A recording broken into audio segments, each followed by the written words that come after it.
কি ভালো লাগছে দেখো পুয়ের লতাটা দেখে। একদম পাতাগুলো টাটকা তাজা, একদম চকচক করছে। আর দিনকে দিন আমার উনুন সালের ভিতরে চলে যাচ্ছে, তাই এই লতাটার ব্যবস্থা করব। তো সুপ্রভাত বন্ধুরা, আশা করছি তোমরা যে যেখানে আছো সকলে ভালো আছো, সুস্থ আছো। বীরভূম জেলার ছোট্ট একটি গ্রাম থেকে আমি দৈবকী তোমাদের সকলকে জানাই আমার ব্লগ চ্যানেলে অনেক অনেক স্বাগত আর আমার অনেক অনেক ভালোবাসা। তো এই পুঁই শাকের লতাটা সেই বাবা একটুখানি নিয়ে এসেছিলো সেই বন্ধুর বাড়ি থেকে। তোমাদেরকে তো বলেছিলাম, দেখিয়েছিলাম, 3 দিন ধরে খেয়েছিলাম। আবার একটা গাছ বাবা লাগিয়ে দিয়েছিল, তো সেই গাছটারই 3টে লতা হয়েছে। একটা লতা দেখো কত বড় হয়ে গেছে, একদম উনুন সালের ভিতর দিকে চলে যাচ্ছে। এটাকে আমি চেষ্টা করছি টিনের ওপরে ওঠানোর। আগের বার তো তোমরা দেখেছিলে যে টিনের ওপরে একটা লতা হয়েছিল, সেটাই আমরা একটা বছর খেয়েছিলাম। তো এটাকে যতই ঘোরানোর চেষ্টা করছি ওটা ওই ভিতর দিকে চলে যাচ্ছে। কালকে আমি একবার এই নেটের সঙ্গে জড়িয়ে দিয়েছিলাম যাতে এইদিকে হয়ে টিনের ওপরে চলে যায়, তো যায়নি। তো আজকে আবার দেখছি চেষ্টা করে টিনে উঠানোর। কি সুন্দর দেখো, একদম টাটকা। তো এটাকে এখন টিনে উঠিয়ে দেবো কোনো রকম করে। আর এভাবে যদি বাড়িতে টুকটাক থাকে তাহলে তো ভালোই টুকটাক করে কেটে রান্না করা হয়। আর এই যে এখানে দেখো হয়েছে, এটা তো বাবা লাগিয়েছিল। আর এটা কি বলতো, যে আগের বার যে গাছটা ছিল সেটা থেকে বীজ পড়েছে, পড়ে এই গাছটা হয়েছে। তবে এটার পাতাটা অতটাও বড় বড় নয়, কিন্তু এটার পাতাটা আগের বার তোমরা দেখেছিলে বিশাল বড় বড় পাতা হচ্ছিল। এটার বড় বড় পাতা, এটাও দেখো আর কয়েকদিনের মধ্যেই কিন্তু এখানে উঠে যাবে। তারপরে এই বড় চালে উঠিয়ে দেবো। আর এই যে ডগাগুলো দেখো একদম কচি, মিষ্টি কুমড়ো দিয়ে খেতে যা লাগবে না। তবে এখন আর খাবো না, কয়েকটা লতা অনেক বড় বড় হোক তারপরে তখন খাবো। এখন যেটা খেয়ে নিই তাহলে তো আর বড়ই হবে না, বড় হোক দিয়ে খাবো।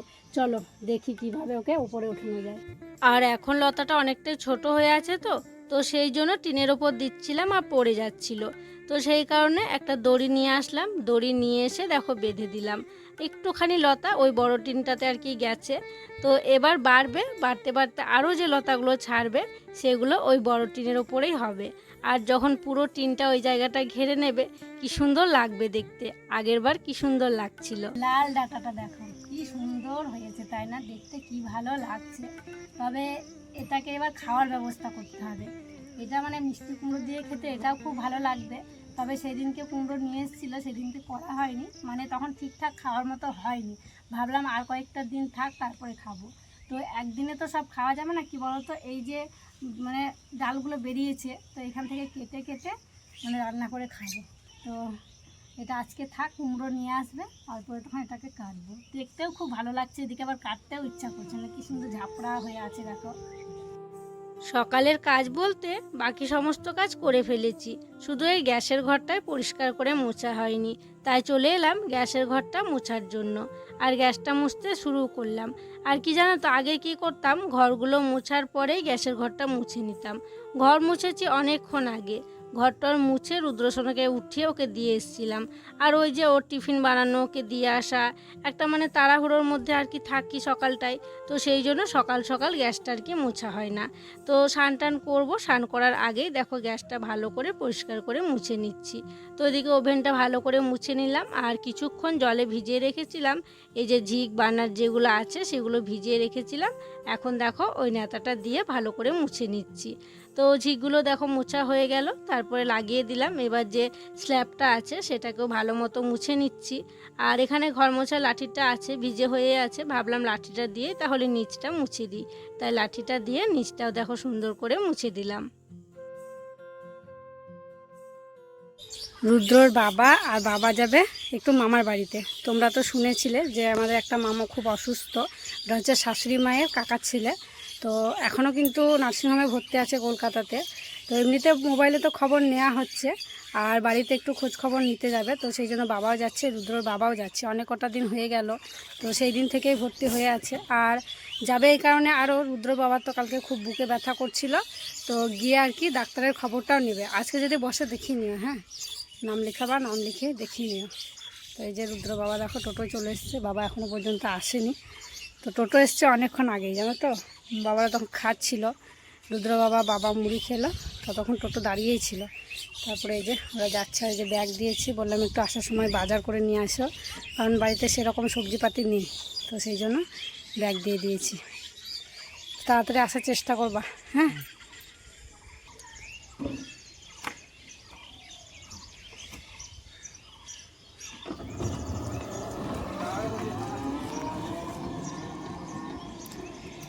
বাবারা চলে গেল আর আমি রাস্তায় দাঁড়িয়েছিলাম, ঠিক তখনই এলো মাছ বিক্রি করতে। এই যে দেখো টাটকা টাটকা মায়া মাছ। এই মাছ কি আর ছাড়া যায়? তবে দাম অনেক, 25 টাকা করে শোয়া, মানে 100-তে 25 টাকা। তো এখানে আমি 200 গ্রাম মায়া মাছ নিয়েছি। এই যে ময়া মাছ বলি আমরা। কি টাটকা গো, দেখতে কি ভালো লাগছে। তো আর হাতছাড়া করলাম না, নিয়ে নিলাম। আর কিছু তো নেই আমার কাছে, আর ওই যে মাছ কাকু আসে তার কাছেও প্যাকেট নেই। দিয়ে আবার এই যে একটা গাছের পাতা ছিললাম, একটা যে পাতাতে নিয়েছি। চলো এখন ঘরে যাই। মাছগুলো নিয়ে ঘরে গেলাম, তারপরে ভাবলাম যে না, ঘরে আর রাখবো না, একেবারে বেছে ধুয়ে নিয়ে আসি। তাই চলে এলাম পুকুর পাড়ে। আর এই যে ছোট ছোট মাছগুলো যদি বেশিক্ষণ রাখা হয়, বাছা না হয়, তাহলে দেখবে কেমন নরম হয়ে যায়। তো সেই কারণে ভাবলাম আগে বেছে হলুদ লবণটা মাখিয়ে রাখি।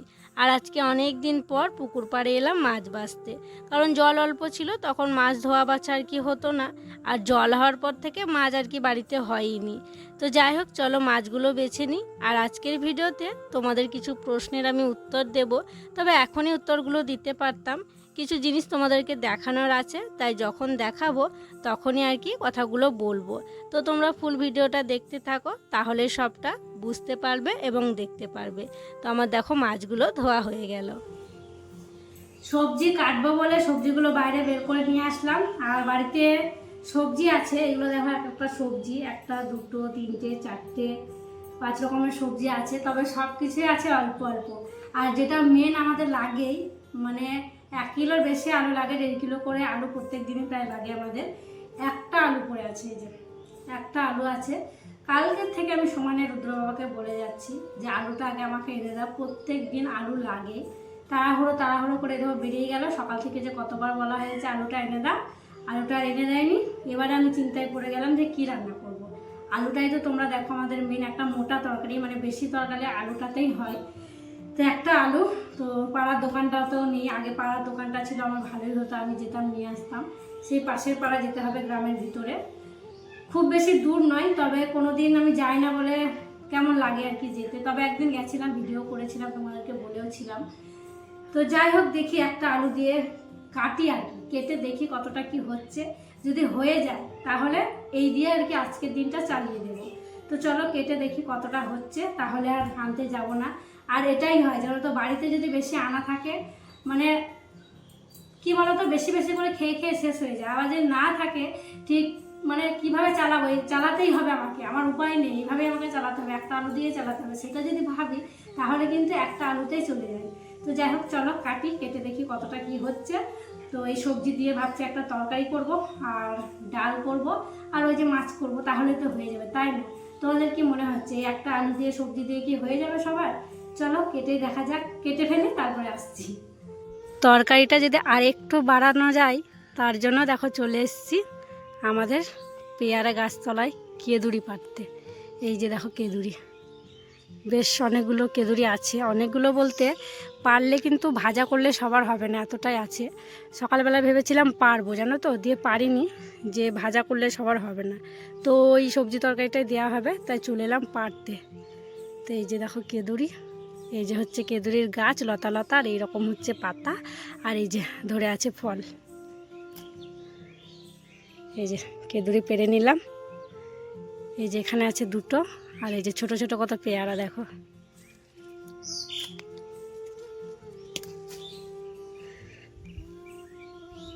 এই যে 3টে পারলাম এখান থেকে। আর দেখি চলো এদিকে আছে নাকি, ওই যে একটা ধরে আছে, চলো এটাকে পেরে নিই।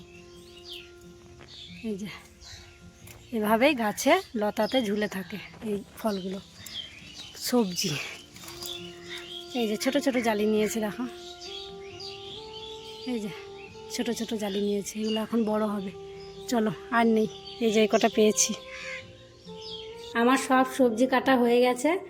আর এই যে আর কি আলুর প্রয়োজন আছে, আলুর বলো তো, কতটা সবজি হয়ে গেছে বলো তো।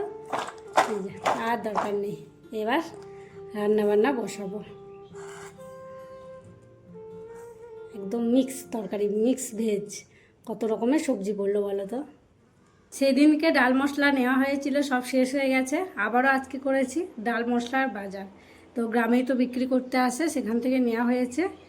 এই যে এখানে আছে 500 গ্রাম মুগ ডাল, এখানে আছে বরবটি কলাই যেটা সিদ্ধ আমরা মুড়ি খাই, এটা 500 গ্রাম আছে, 100 গ্রাম শুকনো লঙ্কা, তারপরে এখানে ছোলার ডাল আছে 250 গ্রাম, বাড়িতে কিছুটা আছে সেই জন্য বেশি নিইনি।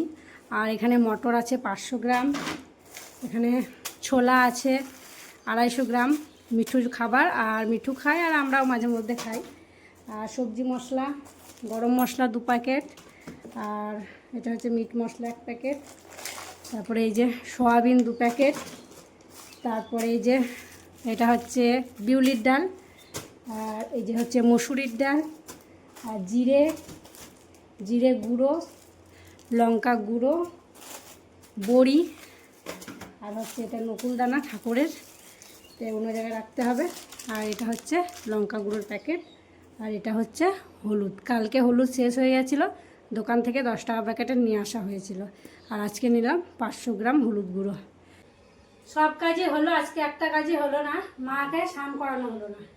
রান্নাবান্না এবার আমি বসাবো, তো প্রত্যেক দিন রান্নাবান্না বসানোর আগে মাকে স্নানটা করিয়ে দিই। তো আজকে কি হলো, বাড়িতে কেউ নেই, আমি তো একা একা মাকে নিয়ে যেতে পারবো না। তোমরা তো দেখোই যে মাকে স্নান করানোর সময় 2 জন লাগে, 2 জন মিলে মাকে ধরে নিয়ে যায়, তারপরে স্নানটা করে দিই। তো আমি পারবো না একা, আর ওরাও বেরিয়ে গেল, টোটো চলে এসেছিলো। আমি ভেবেছিলাম কি মানে ওরা থাকতে থাকতে মাকে আর কি স্নানটা করিয়ে দেবো, তখন ওরা চলে গেলে আর হবে না।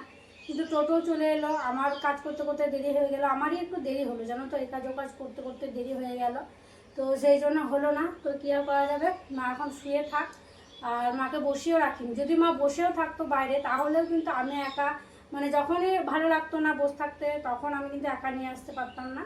তো সেই জন্য রুদ্রবেলা থাকতে থাকতে বললাম মাকে শুয়ে দিয়ে যাও, দিদি যখন স্কুল থেকে আসবে, এখন তো মর্নিং স্কুল হচ্ছে, ওই 12টার মধ্যে আর কি চলে আসে, 12টার মধ্যে চলে আসবে। দিদি আসলে তখন দুজনে মিলে মাকে নিয়ে গিয়ে তখন স্নানটা আর কি করানো হবে। তো মায়ের মুড়ি খাওয়া হয়ে গেছে, বাবাদেরকে মুড়ি দিয়েছিলাম, তখন মাকেও দিয়েছিলাম।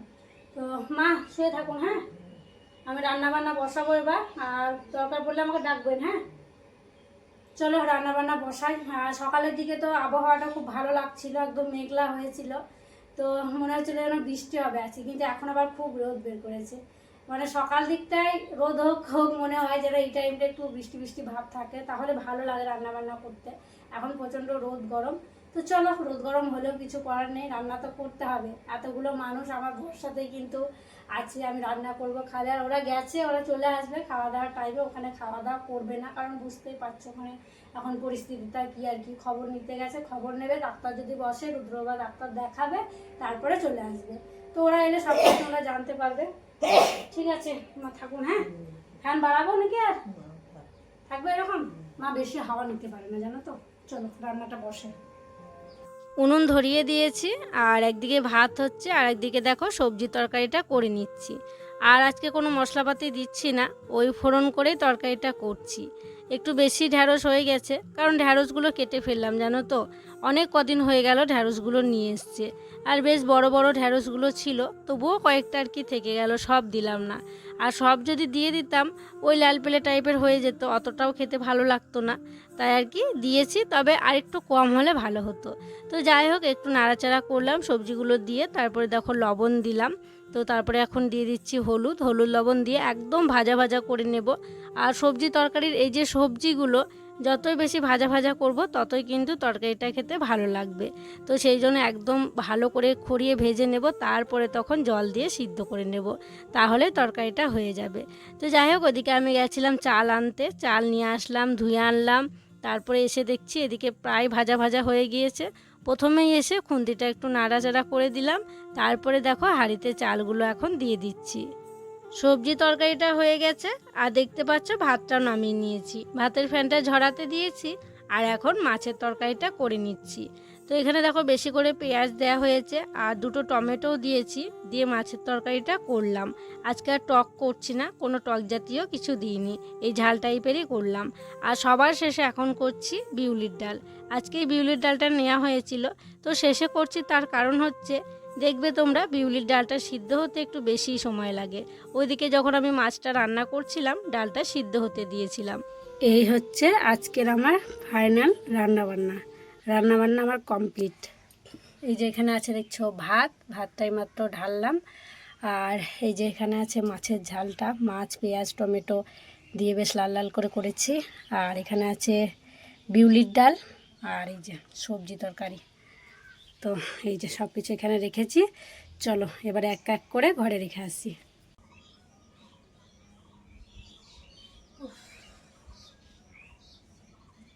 প্রচণ্ড গরম গো বন্ধুরা, প্রচণ্ড গরম। রান্না বান্না সেরে একটুও বসিনি, পুকুর ঘাটে হাঁড়ি কড়াই নিয়ে গেছিলাম আর প্রচণ্ড রোদও আছে, রোদের মধ্যে বসে হাঁড়ি কড়াই মেজে দিলাম। আজকাল মাজাটা শেয়ার করলাম না, যা রোদ গরম কি বলবো। আর ঘাটেও প্রচণ্ড ভিড় ছিল, দুই কাকিমা বাসন মাজছিল, ওইদিকে একটা কাকিমা ছিল আর আমাদের কাকিমা ছিল, আমি ছিলাম, তিনজনে ঠেলাঠেলি করে বাসনগুলো মাজলাম। বাসন বলতে হাঁড়ি কড়াই।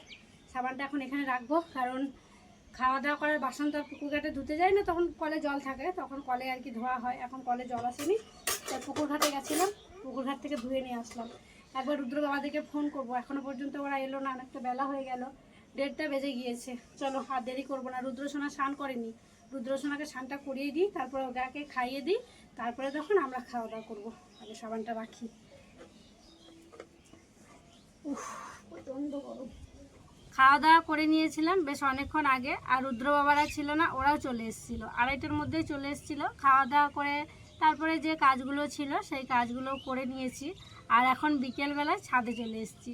ভাবলাম প্রত্যেক দিনই তো তোমাদের সাথে কাজ বাজ শেয়ার করা হয়, আজকে একটু যাই তোমাদের সাথে গল্প করি। আর এখন হালকা হালকা মেঘ করেছে, হালকা হালকা বাতাসও দিচ্ছে।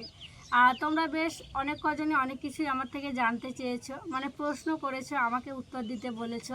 তো ভাবলাম যাই তোমাদের প্রশ্নগুলোর উত্তর দিই আর তোমাদের সাথে একটু গল্প করি, তাই চলে এসেছি বিকেলবেলায়।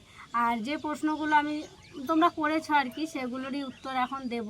প্রথমেই বলি ভাইয়ের বিষয়টা। তোমরা অনেকেই আছো ভাইয়ের ব্যাপারে জিজ্ঞাসা করেছো, যে তোমার ভাইয়ের যে কিডনিতে পাথর হয়েছিল তুমি বললে, তারপরে কোনো খবর দিলে না, ভাইয়ের কি অপারেশন হয়ে গেছে না কি, কোনো কিছুই আমাদেরকে জানালে না। সত্যি ভাইয়ের কিডনিতে পাথর হয়েছিল, তোমাদের থেকে আমি জানতে চেয়েছিলাম, তোমরাও একটু বলবে যে কি করলে ভালো হবে, হোমিওপ্যাথি ডাক্তার দেখালে ভালো হবে না অপারেশন করলে ভালো হবে না কি হবে, কোন ডাক্তার দেখাবো। ভিডিওতে বলেছিলাম, তোমরা অনেক ভালোবাসা দিয়েছিলে, তোমরা তোমাদের মানে আত্মীয়র মধ্যে যাদের হয়েছে যা করে আর কি ভালো হয়েছে সেটাই তোমরা ভালোটাই বলেছিলে। তো আজকে বলি, ভাবলাম যে সামনে এসেই তোমাদেরকে বলি, অনেকেই যখন জিজ্ঞাসা করেছো তাই সামনে এলাম, দিয়েই বলছি ভাই এখন আগের থেকে অনেকটাই ভালো আছে, তবে ভাইয়ের অপারেশন করায়নি, ভাই ওই হোমিওপ্যাথি ওষুধ খাচ্ছে আর সেটাতেই ভালো আছে এখন। ওই মানে ডাক্তার দেখিয়েছিল, তারপরের দিন থেকেই ওষুধ খাওয়া শুরু করেছে, আস্তে আস্তে বলছে এখন নাকি ব্যথাটা কমে গিয়েছে, যে ব্যথাটা ছিল সেই ব্যথাটা এখন আর নেই। তো মানে 1 মাস পুরোপুরি ওষুধ খাওয়া হবে, তারপরে একবার হচ্ছে ছবি করবে, ছবি করে আর কি দেখে নেবে। তো এটাই বলেছে ডাক্তারে, যে ওষুধ খাও, মানে আস্তে আস্তে পাথরটা ছোট হয়ে যাবে, তারপরে হচ্ছে ওটা বেরিয়ে যাবে, সেটাই বলেছে। তো এখন ভালো আছে, প্রত্যেক দিনই কথা হয়, ফোন করা হয় আর ভাইয়ের খবর নেওয়া হয়। আর তোমরা অনেকেই এটাও বলেছিলে যে যাও ভাইয়ের কাছে 2 দিন থেকে এসো, মানে কি করব সেটাই বুঝতে পারছি না, বাড়ির পরিস্থিতি তো তোমরা দেখছোই, সেই জন্য জামাই ষষ্ঠীতেও আমরা গেলাম না। তো এই নিয়ে আর কি চলছে, ফোনে ফোনে ভাইয়ের খবর নিতে হচ্ছে, ভাইয়ের কাছে যাওয়া হচ্ছে না, যেতে পারছি না। তারপরে হচ্ছে তোমরা অনেকেই জিজ্ঞাসা করেছিলে যে আমাকে যেই জায়গাটা সাপে কামড়েছিল সেই জায়গাটা কেমন আছে, সেই জায়গাটা কি ভালো হয়ে গেছে নাকি। সাপে কামড়ানো আমার অনেক দিনই হয়ে গেল, সেই আশ্বিন মাসে আমাকে সাপে কামড়েছিল, দুর্গা ষষ্ঠীর সময়। তো এই যে এই আঙুলটা আমাকে সাপে কামড়েছিল, এখন পুরোপুরি সুস্থ। অনেক দিন থেকে আমি এই হাত দিয়ে কাজ করছি, খাওয়া দাওয়া করছি, সব কিছুই করছি, মানে এখন আর কোনো রকমই কোনো অসুবিধা নেই। আমার আঙুলটা দেখছো, এই আঙুলের এই জায়গাটায় আমাকে সাপে কামড়েছিল, দেখো এখন কিন্তু ভালো হয়ে গেছে। আগে কিন্তু কেমন সাদা সাদা ভাবে আর কি ছিল কালারটা, এখন দেখো স্কিনের যেরকম আমার কালার সেই রকমই কিন্তু কালার হয়ে গেছে, এখন আর কোনো রকম অসুবিধা নেই, সব রকমই সব কিছুই করতে পারি। আর এই কমেন্টটাও এসছে যে আমি টিবি রোগ নিয়ে এত কাজ কিভাবে করছি, আমার কি কোনো অসুবিধা হচ্ছে না। তো প্রথমে যখন ধরা পড়েছিল তখন তো আমার খুবই অসুবিধা হচ্ছিল, আমার খুব বুকে ব্যথা ছিল, মানে একটু হাঁটলেই আমার শ্বাসকষ্ট হচ্ছিল, হাঁটতে পারছিলাম না, একটু রোদে যেতে পারছিলাম না, হাঁপিয়ে যাচ্ছিলাম। তবে এই যে রোগটা ধরা পড়ার পর যখন থেকে আমার ওষুধ শুরু হয়ে গেছে, 1 মাস হয়েছে আমার ওষুধ খাওয়া, তখন থেকে আমি কিন্তু পুরো মানে সুস্থ বোধ করছিলাম, মানে নর্মাল যেমন আগে ছিলাম সেরকমই পুরোটাই হয়ে গেছিলাম। মাঝখানে কয়েকদিন বেশ ভালোই ছিলাম, কোনো রকমই আমার কোনো সমস্যা ছিল না। তারপরে আবারও মাঝখানে ওই যে তোমাদেরকে বলেছিলাম ভিডিওতে, যে হঠাৎ করে হামি উঠছে, মানে ঘুম না হলে যেমন হাই নিঃশ্বাস এরকম হয়, হামি ওঠে। তো হামি উঠছিল বারবার। তো কয়েকদিন আগে মানে প্রচণ্ড পরিমাণে হচ্ছিল, এখন তার একটু কমেছে, এখন হামির মতো নয়, একটু দীর্ঘশ্বাস আর কি জোরে একটু হচ্ছে আর কি, তবে সব সময় নয়। তখন মানে এত মানে কিছুক্ষণ পরপরই হচ্ছিল, আমার এত অস্বস্তি হচ্ছিল, তবে ওটা আস্তে আস্তে ঠিক হয়ে গেছে। আর এখন হালকা আর কি হাই নিঃশ্বাসটা হয়, মানে অনেকক্ষণ পর পর হয়। আর এখন কি বলতো, ওই যে হাই নিঃশ্বাসটা যখন নিতে যাই তখন এই পিঠগুলোতে আর এই পাঁজরগুলোতে হালকা ব্যথা অনুভব হয়। আগে মানে কদিন আগে খুবই ব্যথা হচ্ছিল, অতটা এখন আর হয় না, হালকা হয়। মানে কি বলতো, যদি ঠান্ডা লেগে থাকলে যেমন আর কি পিঠে মানে বুকে পাঁজরে ব্যথা হয়, সেই রকম হালকা ব্যথাটা অনুভব হয়। এমনি কাজ করার সময় যে কোনো অসুবিধা হচ্ছে সেটা নয়, তবে তোমাদের কথা মতোই চলছি। তোমরা বলছো তো কাজ করো না, এ করো না, কাজ করি, তবে একটু করে বসি, একটু করে রেস্ট নিই, তারপরে কিন্তু করি। মানে সত্যি মানে আমাকে নিজের প্রতিও খেয়াল রাখতে হবে, আর সংসারটাকেও দেখতে হবে, সবই করতে হবে, তাই না বলো? আর কিভাবে করি তোমরা বলো। এই যে তোমাদের সাথে আমি কাজগুলো শেয়ার করি, তোমরা সুন্দর সুন্দর কমেন্ট করো, এগুলো থেকে না আমি অনেকটা সাহস পাইবো। তোমাদের কমেন্টগুলো আমার খুব ভালো লাগে, মানে তোমরাই বলতে পারো আমার একটা মনের জোর। এই যে তোমাদের সুন্দর কমেন্টগুলো হচ্ছে মনের জোর, তোমাদের ভালোবাসা আর তোমাদের আশীর্বাদে আমি এভাবেই চলছি, সংসারও সামলাচ্ছি আর নিজেকেও ভালো রাখার চেষ্টা করছি গো। আর হ্যাঁ, আর একজন দিদি কমেন্ট করেছো, তার চ্যানেলের নাম হচ্ছে সুন্দরবন ঘরকন্যা। তো সেই দিদি আমার কাছে জানতে চেয়েছে যে আমি কিসে ভিডিও বানাই, তো সেটাই আজকে দেখাবো যে আমি কিসে ভিডিও বানাই। আমি স্ট্যান্ড দিয়ে ভিডিও বানাই নাকি রুদ্র বাবারকে আমাকে ধরে দেয়, ভাই ধরে দেয়, নাকি স্ট্যান্ডে করি, তো সেটাই আমাকে জিজ্ঞাসা করেছে। তো আমি এখন দেখিয়ে দেবো যে আমি কিসে করি। তো এই যে দেখছো, এটা হচ্ছে আমার স্ট্যান্ড, এটাতে কিন্তু আমি ভিডিও করি। তো এটা মানে আমার দ্বিতীয় নম্বর আর কি, আগে একটা ছিল আমার, তো সেটা ভেঙে গিয়েছিল, দিয়ে এটা নেওয়া হয়েছিল। আর প্রথমে যেটা আমার ছিল সেটা আমার নয়, আমার বলছি তবে আমার নয়, ওটা ছিল একটা আমাদের পাড়ার দেওরের। আর কি জানো তো, প্রথম প্রথম যখন আমি ভিডিও করা শুরু করেছিলাম তখন না আমার খুব ভয় হতো, লজ্জা হতো, ভয়ও হতো যে বাড়ির বউ হয়ে ভিডিও করছি, কে কী ভাববে না ভাববে, কি ভিডিও করছি না করছি সেটা ভাববে। তো সেই কারণে আমি তো স্ট্যান্ড দিয়ে ভিডিও করতাম না, আর স্ট্যান্ড নেওয়ার কথাও আর কি মাথাতে নিয়ে আসিনি। ওই লুকিয়ে লুকিয়ে ভিডিও করতাম, এমনকি আমাদের বাড়িতেও আমার শ্বশুরমশাই শাশুড়িমা জানতো না যে আমি ভিডিও করি। এখন কিন্তু লুকিয়ে লুকিয়ে আমি ভিডিও করতাম, শুধু জানতো আমার বর আর আমার ননদ যে বাড়িতে আছে সেই ননদ জানতো। অনেক কষ্ট করতে হয়েছে জানো তো, মানে অনেক কান্না করতে হয়েছে, অনেক কিছু করতে হয়েছে, লুকিয়ে লুকিয়ে ভিডিও করতে হয়েছে। যে স্ট্যান্ড ছিল না বলে মানে যেখানে সেখানে ফোনটাকে রেখে দিতাম, দিয়ে আমি ভিডিও করার চেষ্টা করতাম। একবার তো মানে পুকুর পাড়ে আমি বাসন মাজা ভিডিও করতে গিয়ে একটা ইটের উপরে ফোনটা রেখেছিলাম, দিয়ে এত বাতাস দিয়েছিল, ফোনটা তো আমার জলেই পড়ে গিয়েছিল, দিয়ে ফোনটা খারাপ হয়ে গেছিলো, আগের যে ফোনটা ছিল। তখন আমি খুব কান্নাকাটি করেছিলাম, মানে এই ভিডিও করতে গিয়ে আমাকে কান্না করতে হয়েছে, মানে অনেক কিছু, মানে কী বলবো, অনেক কিছু সহ্য করতে হয়েছে। অনেকে অনেক কথা বলেছে আমাকে, বাড়ির বউ হয়ে ভিডিও করছে, এই করছে সেই করছে।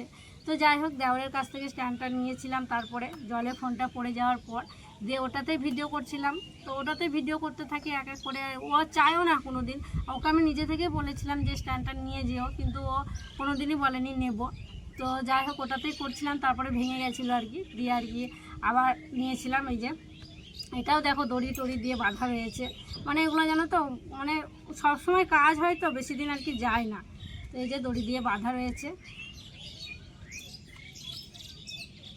এই যে স্ট্যান্ড, এটা দিয়েই কিন্তু আমি ভিডিও করি। সকালবেলায় ঘুম থেকে উঠে এটাই আমার হাতে নিতে হয়।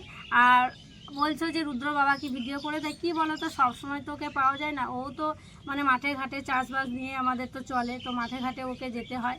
তবে মাঝে মধ্যে যদি ও বাড়িতে থাকে তাহলে ওকে বলি একটু একটু ধরে দেয়, তবে বেশিরভাগ সময় আমি কিন্তু স্ট্যান্ড দিয়ে নিজে নিজে ভিডিও করি, স্ট্যান্ডে ফোনটা লাগিয়ে দিই, তারপরে আর কি কাজকর্মগুলো করি।